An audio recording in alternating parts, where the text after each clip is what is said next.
Hello दोस्तों, स्वागत है आपका मेरे YouTube चैनल पर, जहां पर हम बात करते हैं सिर्फ म्यूचुअल फंड के ऊपर। तो आज के इस वीडियो में हम कौन tax plan direct growth mutual fund के ऊपर बात करने वाले हैं। तो ज़्यादा देरी ना करते हुए आइए शुरू करते हैं आज का वीडियो।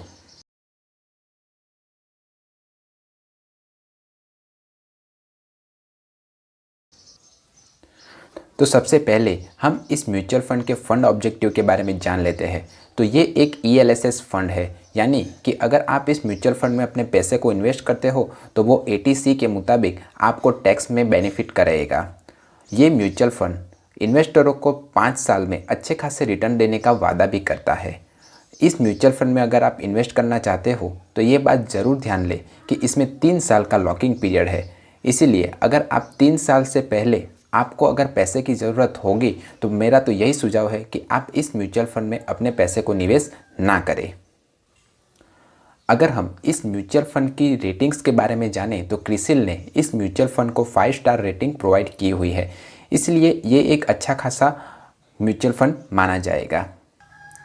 पर मेरी आपको एक सलाह है कि ये जो रेटिंग्स होती है वो लेटेस्ट परफॉर्मेंस के आधार पर डिसाइड की जाती है। तो जब भी आप इस म्यूचुअल फंड में या किसी भी और म्यूचुअल फंड में इन्वेस्ट करने के बारे में सोचो तो तब की रेटिंग उस म्यूचुअल फंड की क्या चल रही है वो आप ज़रूर चेक कर लें, क्योंकि ये रेटिंग्स हमेशा चेंज होती रहती है।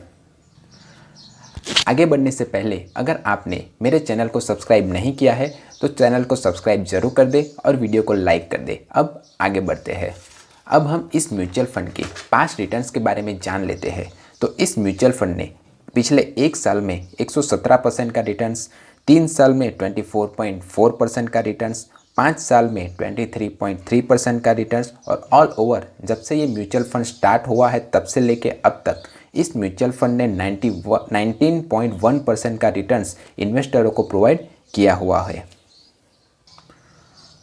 अब हम इस म्यूचुअल फंड की कुछ बेसिक डिटेल्स के बारे में जान लेते हैं। तो ये mutual fund Nifty 50 total returns index को फॉलो करता है। इस म्यूचुअल फंड में 3 साल का लॉकिंग पीरियड रहेगा, इसीलिए आप अगर इस म्यूचुअल फंड में अपने पैसे को निवेश करते हो तो 3 साल तक अपने पैसे को नहीं निकाल सकते हैं। इस म्यूचुअल फंड का एग्जिट लोड नील है, मतलब कि 3 साल के बाद आप अगर अपने पैसे को निकालते हो तो उस पर कोई भी एग्जिट लोड चार्ज नहीं लगेगा।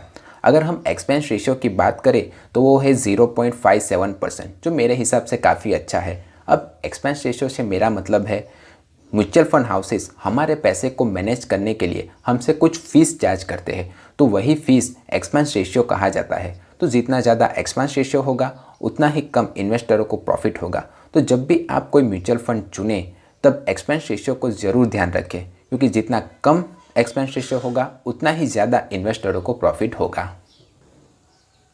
अगर आप इस म्यूचुअल फंड में अपने पैसे को निवेश करना चाहते हो तो आप मिनिमम SIP 500 रुपीज़ और लमसम 500 रुपीज़ के साथ स्टार्ट कर सकते हो। अब मैं आपको एक एग्जांपल के थ्रू समझाने की कोशिश करता हूं। अगर आपने एक मंथली SIP 1000 रुपीज़ की चालू की है और आपने 5 साल तक लगातार इस म्यूचुअल फंड में अपने पैसे को निवेश किया है तो आपके टोटल इन्वेस्टमेंट होगी 60,000 रुपीज़। तो अगर आपने इस म्यूचुअल फंड में अगर 60,000 रुपीज़ निवेश किया होगा तो 5 साल के बाद आपको उस 60,000 का 1.1 लाख रुपीज़ मिलेगा। कैटेगरी एवरेज यानी कि इसी तरह के कैटेगरी में दूसरे म्यूचुअल फंड में अगर आपने पैसे को निवेश किया होता तो आपको 60,000 के सामने 84,198 रुपीज़ मिलते। अगर आपने उस 60,000 रुपीज़ की बैंक FD की होती तो आपको 71,598 रुपीज़ मिलते। और अगर आपने उस समय गोल्ड लिया होता तो उस गोल्ड की वैल्यू आज 79,879 रुपीज़ होगी। अब हम इस म्यूचुअल फंड के रिस्क फैक्टर के ऊपर आते हैं। तो आप रिस्कोमीटर में देख ही रहते हो कि इस म्यूचुअल फंड का रिस्क काफ़ी हाई है और इसका स्टैंडर्ड डेविएशन जो एक रिस्क फैक्टर है वो 20.87% है, जो मेरे हिसाब से काफ़ी वॉलेटाइल और हाई है।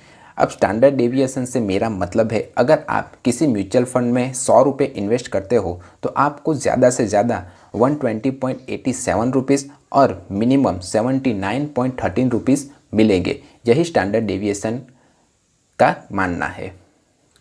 तो जितना कम स्टैंडर्ड डेविएशन होगा उतना ही ज़्यादा इन्वेस्टरों को फ़ायदा होगा। तो जब भी आप कोई म्यूचुअल फंड चुनें तो एक स्टैंडर्ड डेविएशन के फैक्टर को भी ध्यान में रखें। अगर हम इस म्यूचुअल फंड की NAV की बात करें तो 30 अप्रैल 2021 को इसकी NAV 180.16 रुपीज़ है, यानी कि उसकी एक यूनिट की वैल्यू 180.16 रुपीज़ है। आगे बढ़ने से पहले अगर आपने मेरे चैनल को अब तक सब्सक्राइब नहीं किया है तो चैनल को सब्सक्राइब करें और वीडियो अगर पसंद आ रहा है तो वीडियो को लाइक करें। अब हम आगे बढ़ते हैं। अगर हम इस म्यूचुअल फंड के एसेट एलोकेशन को देखें तो top stock holding company Stylam industry limited, Fortis healthcare limited, Thyrocare technologies और इन्फोसिस लिमिटेड जैसी बड़ी बड़ी कंपनियों में इसने इन्वेस्टरों के पैसे को निवेश किया हुआ है। अगर हम एलोकेशन बाय मार्केट कैप देखें तो इस म्यूचुअल फंड ने लार्ज कैप में 36.97%, मिड कैप में 34.18% और स्मॉल कैप में 30.12% का इन्वेस्टमेंट किया हुआ है। अगर एलोकेशन बाय सेक्टर हम देखें तो इस म्यूचुअल फंड ने हेल्थ केयर में 28.78%, टेक्नोलॉजी सेक्टर में 15.73%, फाइनेंशियल सेक्टर में 11.08% और मेटल सेक्टर में 8.55% का इन्वेस्टरों का इन्वेस्टमेंट किया हुआ है। अगर रिस्क फैक्टर की बात करें तो रिस्कोमीटर में आप देख ही सकते हो कि इस म्यूचुअल फंड का रिस्क काफ़ी हाई है। अगर हम इस म्यूचुअल फंड के फंड मैनेजर की बात करें तो मिस्टर संजीव शर्मा, शमील मेहरा, रोचन पटनायक, वासव सहगल और अंकित पांडे जैसे अच्छे खासे एक्सपीरियंस फंड मैनेजर इस फंड को मैनेज कर रहे हैं। अगर हम इस म्यूचुअल फंड की टैक्स लायबिलिटी की बात करें तो अगर आप अपने निवेश किए हुए पैसे को 1 साल के बाद निकालते हो तो आपको long term capital gain tax लगेगा, जो है जितना पैसा आपने इन्वेस्ट किया होगा उसमें से 1 लाख रुपए का एजम्पशन आपको मिल जाएगा और जो रकम आपको इन्वेस्टमेंट में बचेगी उस पर आपको 10% का टैक्स देना पड़ेगा। और अगर आपने 1 साल से पहले ही अपने निवेश किए हुए पैसे को अगर निकाल लिया तो आपको शॉर्ट टर्म कैपिटल गेन 15% का लगेगा।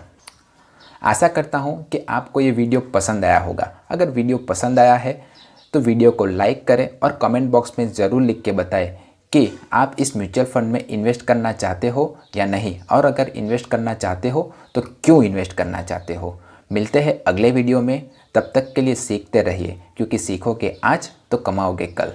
जय हिंद।